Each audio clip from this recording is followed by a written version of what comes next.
Processing sector में production linked incentive scheme पर चर्चा। इसमें भाग ले रहे हैं आर्थिक विश्लेषक शिशिर सिन्हा और आकाशवाणी संवाददाता सोनू सूद।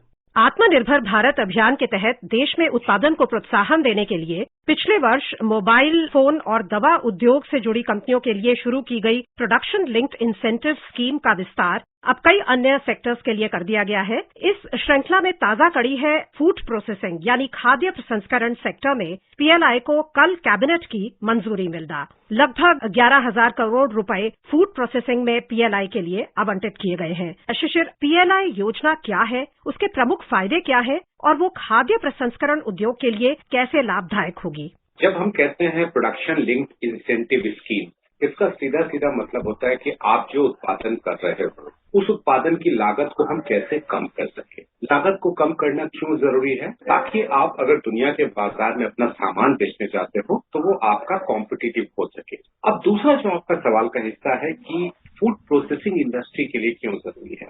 मैं एक छोटा सा उदाहरण देता हूँ। देश में हर साल लगभग 2 करोड़ टन गेहूं जो है वो सड़ जाता है, बर्बाद होता है। क्यों बर्बाद होता है? क्योंकि उसके लिए जो हमको फैसिलिटी चाहिए, चाहे वो स्टोरेज की बात हो, चाहे प्रोसेसिंग की बात हो, उन सब में कहीं ना कहीं कमी है। अब देखिए, स्टोरेज के लिए कुछ फैसिलिटीज जनरेट की गई हैं। उसके साथ साथ ये भी जरूरी है कि हम उसका जो भी अनाज है, जो भी फल है, जो भी सब्जी है, उसका हम वैल्यू एडिशन करके प्रोसेस फूड हम कैसे तैयार कर सके। तो ये जो फूड प्रोसेसिंग इंडस्ट्री के लिए पीएलआई स्कीम का है, इसका सबसे बड़ा मकसद यही है कि दुनिया के बाजार में जो भी हमारे यहाँ अतिरिक्त उत्पादन होता है, उस अतिरिक्त उत्पादन से एक वैल्यू एडेड प्रोडक्ट हम दुनिया के बाजार को दे सके। अब शुरुआती में 4 तरह के प्रोडक्ट चुने गए हैं। एक जो है वो रेडी टू कुक या रेडी टू ईट जिसको कहते हैं, फिर प्रोसेस फ्रूट्स एंड वेजिटेबल है, मेरिन प्रोडक्ट्स है और मोज़रेला चीज है। अब इन 4 प्रोडक्ट को अगर आप देखेंगे तो इन 4 प्रोडक्ट के साथ अलग अलग कैटेगरी जुड़ी हुई है। जैसे पहले आप रेडी टू ईट फूड की बात करेंगे तो जो हमारा फूड ग्रेन है, जैसे मैंने आपका वीट का जिक्र किया, इसी तरीके से वीट से रिलेटेड जो भी प्रोडक्ट होते हैं, बार्ले हो चाहे ऐसे जो भी प्रोडक्ट है वो इसमें इस्तेमाल हो जाएंगे। फिर अगर आप process food fruits and vegetable की बात करें, बहुत सारा फल हमारे यहाँ बर्बाद हो जाता है, सब्जियां बर्बाद हो जाती हैं क्योंकि उसके लिए हमारे पास जो सुविधा होनी चाहिए वो उपलब्ध नहीं है और उसका जिसको कहते हैं बहुत जल्दी नष्ट हो जाता है। तीसरा मेरिन प्रोडक्ट, कुछ समय पहले मत्स्य संपदा योजना का ऐलान किया गया था और उसी दिशा में ये कदम उठाया गया है। और चौथा जो मोज़रेला चीज है, क्योंकि हम लोग दूध के मामले में दुनिया के बड़े उत्पादक देशों में से एक हैं, तो जो अतिरिक्त हमारे यहाँ दुग्ध उपलब्ध है उसका हम कैसे इस्तेमाल कर सके, किसानों की आय कैसे हम बढ़ सके, इसका इंतजाम इस स्कीम के जरिए किया जा सकता है। Union food minister Piyush Goyal, उन्होंने कहा कि इससे बेनिफिट होगा फार्मर्स को, बहुत फायदा होगा, 2.5 लाख लोगों को रोजगार प्राप्त होगा अगले 6 वर्षों में और 30 से 35 हजार करोड़ रुपए के अतिरिक्त निर्यात की बात की गई है। कितना आपको लगता है इम्पोर्टेंट है कि जो गुणवत्ता है उस पर ध्यान दिया जाए ताकि हम एक ग्लोबल फूड मैन्युफैक्चरिंग हब भी बन पाए, और कितनी संभावनाएं आपको इस दिशा में दिखाई देती हैं? आपने जो रकम का जिक्र किया, जो लगभग 33,500 करोड़ रुपया जो एक अमाउंट जिसका जिक्र किया जा रहा है कि इतने की कैपेसिटी जो आउटपुट है वो हम दे पाएंगे, और लगभग आपने बिल्कुल सही कहा कि 2.5 लाख लोगों को रोजगार मिलेगा। देखिए, 2 चीजें यहाँ पर महत्वपूर्ण होती है। एक होता है कि आप सामान तैयार करते हैं और दूसरा ये होता है कि सामान आप बेहतर गुणवत्ता की ज्यादा क्वांटिटी में तैयार करते हैं। पहला पक्ष से कहीं ज्यादा महत्वपूर्ण दूसरा पक्ष है, क्योंकि जब आप बेहतर गुणवत्ता का ज्यादा क्वांटिटी में आप देते हैं तो उसकी लागत में जो है वो कमी आती है। अर्थशास्त्र की भाषा में हम इसे इकोनॉमी ऑफ स्केल कहते हैं।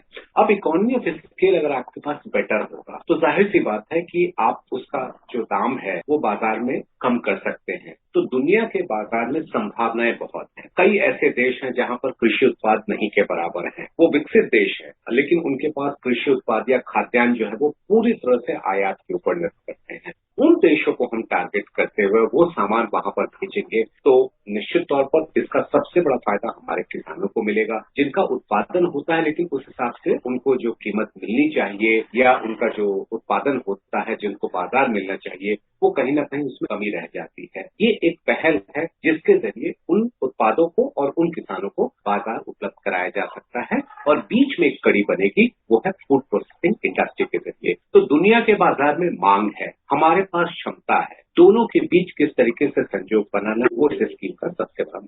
तो इस योजना के फलस्वरूप आपको क्या लगता है कि जो किसान है उनकी आय के स्रोत का विस्तार भी होगा, एक विविधता आएगी, गैर कृषि उनके पास रोजगार उपलब्ध होंगे, फूड प्रोसेसिंग इंडस्ट्री में जो एम्प्लॉयमेंट उन्हें मिलेगी, तो इससे आपको लगता है कि जो एग्रीकल्चरल इकोनॉमी है और एग्रीकल्चरल जो लाइवलीहुड्स है उनमें विस्तार होगा, लिविंग स्टैंडर्ड्स में विस्तार होगा? कृषि में आज केवल एक पारंपरिक व्यवस्था में उत्पादन करना और उसे बाजार में बेच देना काफी नहीं है, बल्कि जरूरत है कि समय के हिसाब से उसमें हम बदलाव लाएं, जो उत्पादन हो रहा है उसमें हम वैल्यू एडिशन करें और साथ ही साथ हम ये सुनिश्चित करें कि एक इकोनॉमी ऑफ स्केल बना रहे, जैसा जिसका जिक्र मैंने शुरू में किया था। अब ये जो व्यवस्था है फूड प्रोसेसिंग क्या करता है कि आपकी जो कुछ भी जिसको कहते हैं ना कि बर्बादी को कम से कम करना, तो आप जितना उत्पादन कर रहे हैं उसका ज्यादा से ज्यादा फायदा आपको मिल सकता है। आज कृषि में सबसे बड़ी इस बात की जरूरत है कि आप स्टोरेज के साथ साथ फूड प्रोसेसिंग यूनिट को डेवलप करें। हम एक कृषि प्रधान देश रहे हैं काफी समय से, और हमने देखा है कि अभी जो एक संकट के समय से गुजरा देश, उसमें भी जो कृषि क्षेत्र है वो उसमें ग्रोथ अच्छी खासी होती रही। ये जो एक हाई पोटेंशियल सेक्टर है जहाँ पे आप कह रहे हैं कि प्रोडक्शन तो है लेकिन कई बार उसकी मैनेजमेंट में कहीं कमी रह जाती है, जिसकी वजह से हम उसका पूरा फायदा नहीं उठा पाते हैं और वेस्टेज हो जाती है। लगता है आपको कि इस पूरे पोटेंशियल का फायदा उठाने के लिए जो मार्केट है हमारे देश में, बाहर के देशों में एक्सपोर्ट मार्केट जो है सबका फायदा उठाने के लिए फॉरेन इन्वेस्टमेंट बड़े पैमाने पर अट्रैक्ट हो पाएगा इस सेक्टर में? बिल्कुल। एक आपके पास उदाहरण है अमूल, कितनी बड़ी कंपनी आज बन चुकी है। उसने पूरी तस्वीर बदल करके रख दी दूध के कारोबार का, दूध के व्यवसाय का। हर प्रांत के अपनी अपनी एक यूएसपी है, उस यूएसपी को कैसे इनकैश करना है। देखिए, विदेशी निवेशक भारत में निवेश की संभावनाएं जब तलाशते हैं तो वो सबसे पहले देखते हैं कि कौन सा एक ऐसा प्रोडक्ट है जिसके बाजार न केवल यहाँ पर बल्कि विदेशों में भी अच्छे खासा संभावना। फूड प्रोसेसिंग जो यूनिट्स हैं, ऐसे जो प्रोसेस फूड्स है, उसकी काफी ज्यादा गुंजाइश है। कृषि एक ऐसा है जिसका अगर आप जीडीपी में कंट्रीब्यूशन देखेंगे तो बहुत कम है, जबकि 65% आबादी और 50% श्रम शक्ति उसके ऊपर निर्भर रहती है। तो जब देसी विदेशी निवेशक आएंगे, उम्मीद की जानी चाहिए कि उससे उसका वैल्यू एडिशन होगा, उसका फायदा एक तरफ किसान को भी मिलेगा और दूसरा जो हमारा पूरा जीडीपी है उसको भी फायदा होगा। और आपने एक बहुत अहम बात कही कि इस पूरे मंदी के दौर में हमने कृषि ही इकलौता क्षेत्र देखा, तीनों ही तिमाही में कृषि जो है वो 3% से ज्यादा के दर से बढ़ा है। तो अब जरूरत इस बात की है कि इस पूरे मंदी के माहौल में जिस क्षेत्र ने आपको बहुत कुछ दिया है, उस क्षेत्र को आप और कितना ज्यादा दे सकते हैं जिससे कि और बेहतरी करे और वैल्यू ऐड करके आपके जीडीपी को बढ़ा। एप्लीकेशंस है, उनकी कैसे सिलेक्शन होगी उसके तो अभी ब्यौरा आना बाकी है, लेकिन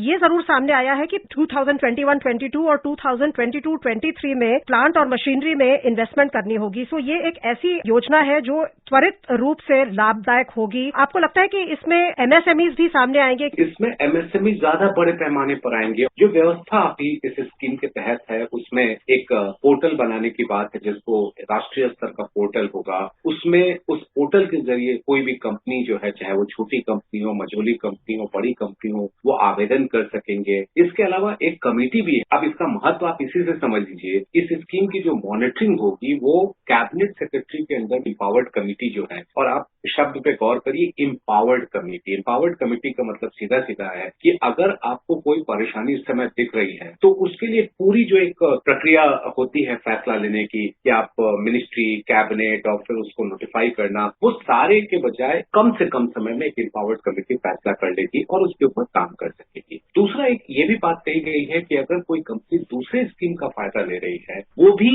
इस स्कीम में जुड़ सकती है। उसको ये नहीं देखा जाएगा कि चूंकि वो उस स्कीम में जुड़ी हुई है तो इस स्कीम में नहीं आ सकती है। तो एक तरफ आपका फोकस है कि जो आपके micro, small and medium enterprises है वो आए, बड़ी कंपनियां भी आए, और उसमें एक महत्वपूर्ण बात यह है कि फैसला लेने की जो प्रक्रिया है वो त्वरित है, और जब एम्पावर्ड कमेटी होती है तो दिक्कतों को दूर करने में ज्यादा सहूलियत होती है, ज्यादा आसानी। इस विस्तृत चर्चा के लिए बहुत बहुत धन्यवाद। धन्यवाद। अभी आप सुन रहे थे फूड प्रोसेसिंग सेक्टर में प्रोडक्शन लिंक्ड इंसेंटिव स्कीम पर चर्चा। इसमें भाग ले रहे थे आर्थिक विश्लेषक शिशिर सिन्हा और क्रम सुर्खियों में। इसके अंतर्गत आज सुनिए उग्र वामपंथ की चुनौती से निपटने के लिए सरकार की नीति पर चर्चा। इसमें भाग ले रहे हैं राजनीतिक विश्लेषक अमिताभ सिन्हा और आकाशवाणी संवाददाता कमल कुमार प्रजापति। बीते शनिवार को छत्तीसगढ़ में बीजापुर के जंगलों में माओवादियों के हमले और उसके बाद हुई मुठभेड़ में 23 जवान शहीद हुए। केंद्रीय गृह मंत्री इस संबंध में छत्तीसगढ़ के दौरे पर हैं और आज उन्होंने वरिष्ठ सुरक्षा अधिकारियों के साथ इस संबंध में बैठक भी की। CRPF, cobra, special task force, district reserve force के शहीद हुए जवानों को उन्होंने श्रद्धांजलि भी दी। अमिताभ जी, जैसा कि आज गृह मंत्री ने कहा कि इस हमले के बाद सरकार और मजबूती से उग्र वामपंथ के खिलाफ लड़ेगी और उन्होंने ये भी कहा कि ये उग्रवाद की झुंझलाहट है क्योंकि सरकार के जो प्रयास हैं इससे नक्सलवाद धीरे धीरे सीमित हुआ है। पहले तो आपके मैं इस घटना पर विचार चाहूंगा और साथ में ये भी चाहूंगा कि जैसा कि गृह मंत्री ने कहा और छत्तीसगढ़ के मुख्यमंत्री भूपेश बघेल ने भी कहा कि अपने अस्तित्व की लड़ाई लड़ रहे हैं उग्रवादी, इस मामले में क्या टिप्पणी है आपकी? देखिए, बड़ा दुखद है और ऐसे मौके पर आया है जब 4 राज्यों में विधानसभा चुनाव होने जा रहे हैं और सारी सुरक्षा एजेंसियां और जो पैरामिलिट्री फोर्सेज हैं उस तरफ लगी हुई हैं कि शांतिपूर्ण मतदान हो सके। ऐसे में जो हुआ है इस बार सुकमा में, ये काफी दुखदायक है और सरकार के लिए झटका भी है, चेतावनी भी है। और अमित शाह का सारे कार्यक्रमों को रद्द कर दिल्ली पहुंचना, तमाम आला अधिकारियों के साथ बैठक करना और खुद श्रद्धांजलि देने जाना, ये बताता है कि कितनी संवेदना है इस सरकार में और दूसरा, सरकार इस मसले को लेकर कितना गंभीर है। और अमित शाह ने कहा है कि अब उचित मौका देखकर इन तमाम जो भी नक्सल हैं इनको बख्शा नहीं जाएगा, जो भी दोषी हैं। और जिस तरह से धोखे देकर जिस इनपुट्स के बाद हिडमा को पकड़ने के लोग गए थे, जो नक्सलियों का सरगना है उनको पकड़ने गए थे, ये कोबरा कमांड जो सीआरपीएफ की काफी एलीट कोबरा कमांडो फोर्स है और उसके साथ साथ जितने डिस्ट्रिक्ट कमांडर लेवल के फोर्सेज है, और जब तक पहुंचे वहां कुछ मिला नहीं, वापस आए। यानी कुछ न कुछ इंटेलिजेंस को लेकर भी तमाम चीजों को चाक चौबंद करने की तैयारी हो रही है। तो अमित शाह का जाना और ये चेतावनी देना कि आने वाले दिनों में उचित कार्रवाई होगी, ये दिखाता है कि अब इन नक्सलियों को उनकी हिंसा करने से बख्शा नहीं जाएगा। सरकार ने उग्र वामपंथ जो हिंसक है उसको समाप्त करने के लिए अभियान चलाए हैं, कई प्रयास किए हैं और हमने देखा है कि जिससे कि एक तरफ उन्होंने जो सुरक्षा बल हैं उनका डिप्लॉयमेंट बढ़ाया है, दूसरी तरफ इन इलाकों को मुख्यधारा से जोड़ने के लिए विकास के कार्य भी सरकार द्वारा किए गए हैं, जिससे कि इस विचारधारा के प्रभाव में जो वहां के स्थानीय आदिवासी हैं जो आ जाते हैं उन्हें इस प्रभाव से मुक्त किया जाए। जैसे उदाहरण के तौर पर 2010 के सरकार के ऑपरेशन ग्रीन हंट है, उसका उदाहरण दिया जाता है। इसके बाद सरकार ने रिलीफ रिहेबिलिटेशन का भी कार्यक्रम चलाया और हाल ही में 2018 में सरकार ने एक कार्यक्रम चलाया एस्पिरेशनल डिस्ट्रिक्ट प्रोग्राम, जो नक्सल प्रभावित जिले हैं उनमें विकास कार्यों को तेजी से किया जाए। तो आपकी दृष्टि में सरकार के इन अलग अलग स्तरों पर जो प्रयास हैं, एक तरफ तो सुरक्षा बलों का डिप्लॉयमेंट बढ़ाना, दूसरी तरफ विकास के कार्यों को तेज करना, तो हर तरह से ये नीति कितनी सफल रही है अभी तक और आगे क्या नीति होनी चाहिए? मोदी सरकार जब से आई है इसी नीति पर लगातार चल रही है। एस्पिरेशनल डिस्ट्रिक्ट्स की आपने बात की, 115 जिले चुने गए थे जो विकास के मार्ग से कोसों दूर थे। उन 115 जिलों में ज्यादातर नक्सल प्रभावित जिले हैं जहां पीने का पानी तक, बिजली, घर, शौचालय कुछ नहीं था। इन इलाकों को प्राथमिकता दी गई है। ज्वाइंट सेक्रेटरी लेवल के अधिकारियों को हर जिले का प्रभारी बनाया गया है केंद्र से, जो लगातार उनको मॉनिटर कर रहे हैं। तो ये बहुत बड़ी बात है। छोटे छोटे गांव जो सुदूर इलाकों में बसे हुए हैं, जहां तक सुरक्षा एजेंसियां तक उन जंगलों में नहीं पहुंच पाती, वहां ये नक्सली उनको डरा धमकाकर या फिर उनकी गरीबी देखकर, उनको पैसे देकर मिलाने की कोशिश कर रहे हैं। तो उनका सबसे बड़ा जवाब होता है विकास की राह में इनको डालना, और ये मोदी सरकार और राज्य सरकार सब मिलकर इस दिशा में आगे बढ़ रहे हैं। लेकिन ये जो काम हुआ है सुकमा में, जिसको अमित शाह ने एक्ट ऑफ डिस्परेशन करार दिया, ये हताशा में किया हुआ काम करार दे रहे हैं। और उन्होंने ये भी कहा है कि इन तमाम जवानों की कुर्बानी व्यर्थ नहीं जाएगी। तो ये लड़ाई अभी दोनों लेवल पे सरकार को करनी पड़ेगी। अपने सुरक्षा एजेंसियों को भी सतर्क रहना पड़ेगा, इंटेलिजेंस को और प्रगाढ़ करना पड़ेगा, और विकास के काम जो सुदूर पूर्व से लेकर पश्चिम तक और उत्तर से लेकर दक्षिण तक चल रहे हैं, वो जरूर इन तमाम इलाकों में, जो सुकमा जैसे इलाके हैं, जो छत्तीसगढ़ के सुदूर जंगल के अंदर के इलाके हैं, इन इलाकों तक पहुंचेंगे और आदिवासियों तक विकास की राह पहुंचेगी, मीन्स ऑफ कम्युनिकेशन खुलेगा। तो मुझे लगता है धीरे धीरे नक्सल जैसे तमाम गतिविधियां धीरे धीरे कमती जाएंगी। लेकिन सरकार को इन सब को देखते हुए कि अगर हिंसा में कमी आ रही है, सरकार भी इसमें कोई चूक नहीं छोड़ रही है, कोई ढिलाई नहीं छोड़ रही है। सुरक्षा एजेंसियां पूरी तरह से सतर्क हैं नक्सलियों को काबू में करने के लिए। सरकार ने 2018 में रेड कॉरिडोर यानी नक्सल प्रभावित इलाकों को दोबारा सूचीबद्ध किया था और इसमें उन्होंने अति प्रभावित इलाकों की एक अलग श्रेणी बनाई थी, जिसमें छत्तीसगढ़ के इलाके मुख्य तौर पर शामिल किए गए थे। तो उस हिसाब से सरकार जब काम कर रही है तो ये सूचीबद्ध किए गए इलाके, तो इसमें एक नीति भी तैयार की गई कि किस तरह से इन इलाकों को नक्सल प्रभाव से मुक्त करना है। तो आपकी दृष्टि में पहले मैं जानना चाहूंगा कि जो ये रेड कॉरिडोर है, इस पर आपका क्या विश्लेषण है? किस हद तक सरकार नक्सलवाद को कम करने में सफल हो पाई है और अभी कौन कौन से इलाके ऐसे हैं जिनमें चुनौती बनी हुई है नक्सलवाद की? देखिए, झारखंड के कुछ इलाके हैं, तमाम सीमाओं के इलाके हैं, जो झारखंड, छत्तीसगढ़, आंध्र प्रदेश, छत्तीसगढ़ और महाराष्ट्र के कुछ जिले जो मिलते हैं, खासकर जो विदर्भ में गढ़चिरौली का जिला है, तो इन तमाम जो जिले हैं जो सीमावर्ती इलाकों में हैं और जहां पर से नक्सलियों का मूवमेंट काफी आसान हो जाता है, उनकी गतिविधियां आसान हो जाती हैं, उन इलाकों में अभी थोड़ी बहुत गतिविधियां बची हुई हैं। लेकिन सरकार ने इतनी कड़ी कार्रवाई की है पिछले कुछ दिनों में कि नक्सली घटनाओं में बहुत तेजी से गिरावट आई है। अगर ये बहुत बड़ा ऑपरेशन था सुकमा का,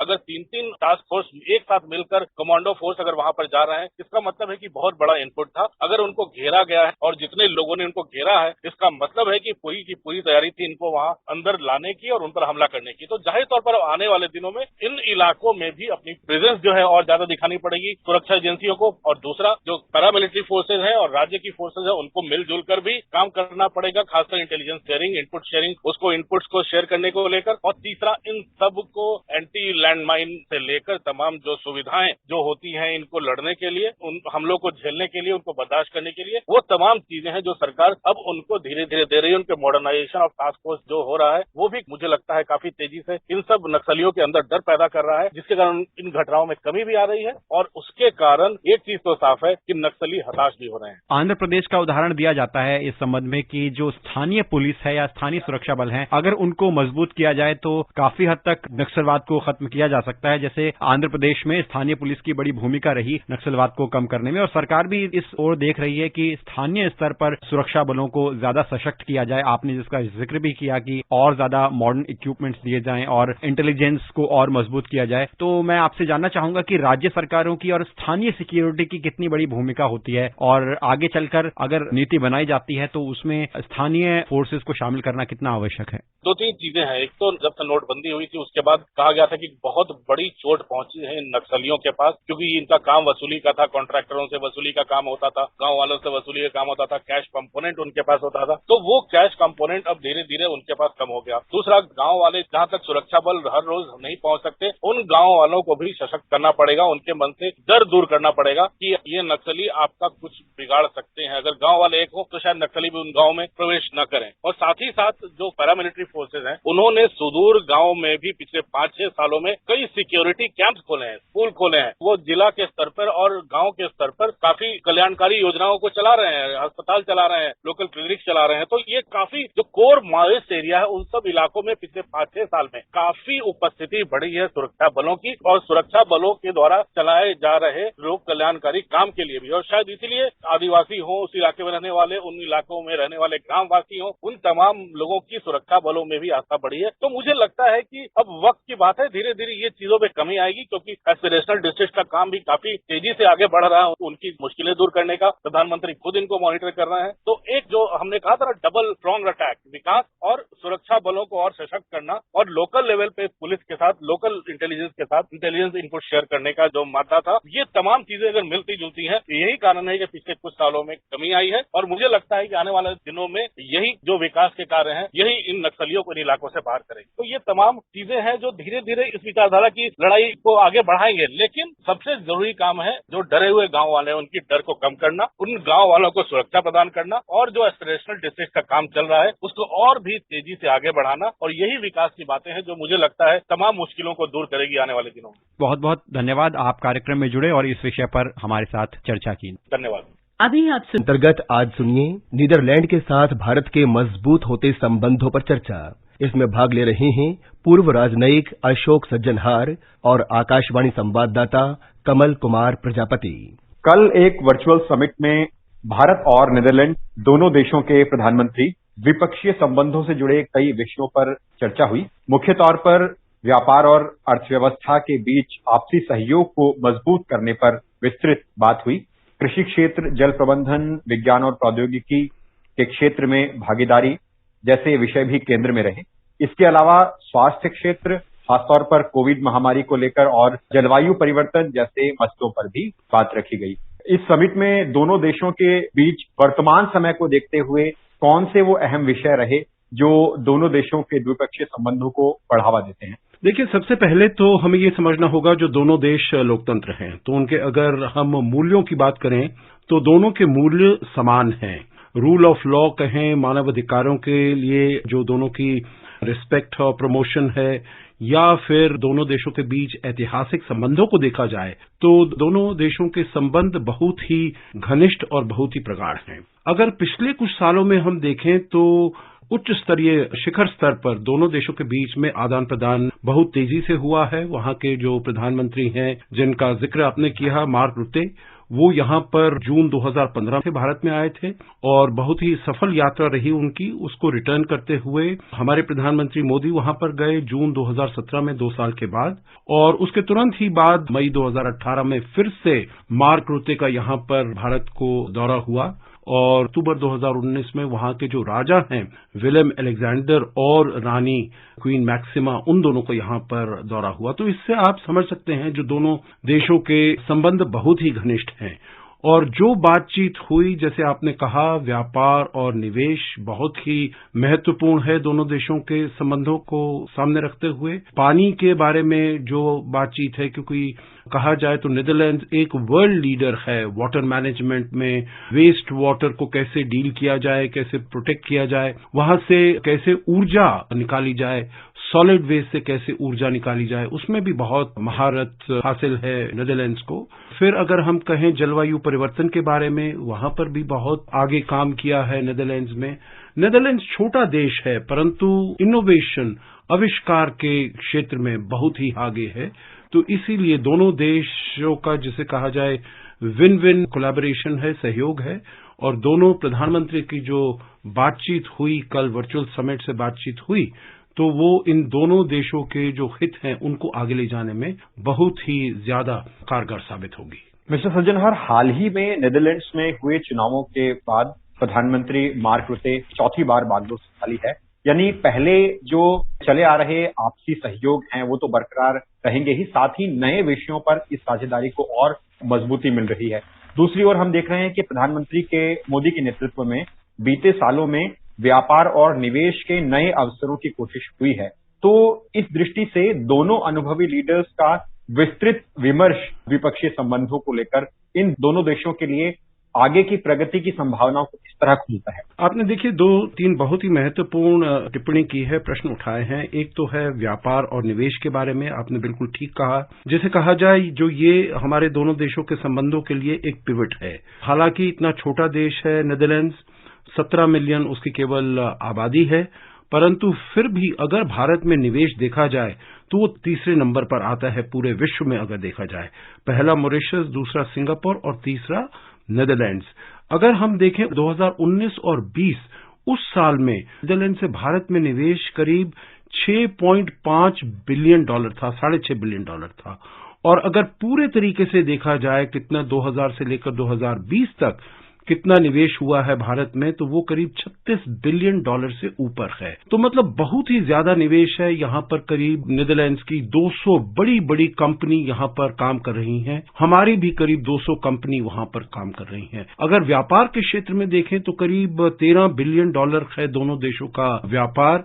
हमारा जो निर्यात है वो ज्यादा है, करीब $8 बिलियन का रहा है 2019-20 में, और वहां से जो आयात है वो थोड़ा सा उससे कम रहा है, करीब $5 बिलियन का। तो इसीलिए दोनों देशों के जो संबंध हैं इस क्षेत्र में बहुत प्रगाढ़ हैं। अगर हम कुछ कंपनीज देखें जो नीदरलैंड्स की यहाँ पर हैं, रॉयल डच शेल है, यूनिलीवर है, फिलिप्स है, एक्सो नोबल है, राबोबैंक है, ये बिल्कुल ही जैसे घरेलू नाम है और वो उनका यहाँ बहुत ही समय से यहाँ पर काम कर रहे हैं। और भारत की भी जो कंपनी है, अगर आईटी सेक्टर में देखें, इन्फोसिस, विप्रो, टीसीएस और बहुत सारी और ऐसी कंपनी हैं जिन्होंने वहां पर निवेश किया है। मसलन अगर मैं एक कहूं, टाटा स्टील वहां पर 7 मिलियन टन बनाता है स्टील एक साल में। इजमुइदन में उसकी अपनी फैक्ट्री है। एक और कंपनी यूनाइटेड फास्फोरस लिमिटेड की रॉटरडैम में है जो फास्फोरस फर्टिलाइजर बनाते हैं। एलटी फूड्स राइस प्रोसेसिंग वहां पर करते हैं रॉटरडैम में। तो इस क्षेत्र में बहुत ज्यादा सहयोग है। दूसरा आपने कहा जो नए कौन से क्षेत्र हैं, तो मैं ये कहूंगा जो सामरिक क्षेत्र में अगर हम देखें इंडो पैसिफिक के क्षेत्र में, तो वो एक बहुत ही नया जिसे कहें स्ट्रेटेजिक इनिशिएटिव नया उभर कर आया है पिछले कुछ सालों में। और नीदरलैंड्स यूरोप का तीसरा देश है जिसने अपना इंडो पैसिफिक के ऊपर अपना एक डॉक्यूमेंट इश्यू किया है पिछले साल नवंबर 2020 में, क्योंकि वो समझता है जिसे कहा जाए सेंटर ऑफ ग्रेविटी, जो पहले ट्रांस अटलांटिक हुआ करता था, अमेरिका और यूरोप के बीच में हुआ करता था, अब जो सेंटर ऑफ ग्रेविटी है वो वहां से बदलकर अब वो इंडो पैसिफिक में आ रहा है। तो वो अपने हितों को वहां पर प्रोटेक्ट करने के लिए और आगे बढ़ाने के लिए वो समझता है जो इंडो पैसिफिक में उसको बड़ा अच्छा योगदान करना पड़ेगा। उसके अलावा में दो और क्षेत्र, एक है जलवायु परिवर्तन, बहुत ही बड़ा मुद्दा बनकर पूरी दुनिया के सामने उठा है, और दूसरा है इमर्जेंट टेक्नोलॉजीज। आपने देखा होगा अभी जो क्वाड का समिट हुआ था 12 मार्च को, उसमें प्रधानमंत्री मोदी और अमेरिका के राष्ट्रपति Joe Biden, prime minister Morrison Australia के और प्राइम मिनिस्टर सुगा जापान के, उन्होंने ये निर्णय किया था जो इमर्जेंट टेक्नोलॉजीज हैं, आर्टिफिशियल इंटेलिजेंस है, जो 5G है, इनके ऊपर सभी देश मिलकर काम करेंगे। तो मेरे विचार से नीदरलैंड्स भी ये चाहता है जो भारत के साथ मिलकर इन सभी जो आगे बढ़ती हुई टेक्नोलॉजीज हैं इनके ऊपर काम करके इस सहयोग से दोनों देशों को फायदा हो। मिस्टर सज्जनहार, मैं जिक्र करना चाहूंगा इंडियन डायस्पोरास के योगदान का, क्योंकि प्रधानमंत्री मार्क रुते ने भी नीदरलैंड्स में इंडियन डायस्पोरास के योगदान और उपलब्धियों के बारे में कई अवसरों पर कहा है। तो एक लंबे समय से गहरे संबंधों को कायम रखने में और मजबूत संबंध करने में इसका कितना बड़ा रोल रहा है? भारत का दो प्रकार का डायस्पोरा है। एक तो जो यहाँ से बिहार और उत्तर प्रदेश से हमारे जो लोग गए थे सूरीनाम में, और सूरीनाम में क्योंकि डच यहाँ पर एक कॉलोनियल पावर भी था भारत में, तो वो यहाँ से sugar cane plantation, indigo plantation, cotton plantation को उनमें काम करने के लिए यहाँ से लोग ले गए थे, और वो करीब गए थे 19वीं सदी में, परंतु करीब 1950-60 की अवधि में वो सूरीनाम से वहां पर नीदरलैंड्स में जाने लगे, क्योंकि वहां पर उनको आर्थिक अपॉर्चुनिटीज वहां पर उनको ज्यादा दिखाई देने लगी। तो करीब वहां पर 2 लाख के आसपास भारतीय डायस्पोरा है। हमारे सुनने वालों को ये जानकर थोड़ा आश्चर्य होगा कि अगर हम इंग्लैंड को निकाल दें, ग्रेट ब्रिटेन को निकाल दें, तो पूरे यूरोप में जो भारत का डायस्पोरा है वो नीदरलैंड में सबसे ज्यादा है। मैं जब था बेल्जियम में कुछ साल पहले, तो मैंने उनसे बहुत बारी मिला हूं, और उनके जो रहन सहन है, वेशभूषा है, अपने जो कस्टम्स हैं, ट्रेडिशंस हैं, उनको बिल्कुल पूरी तरीके से वो आगे ले जा रहे हैं।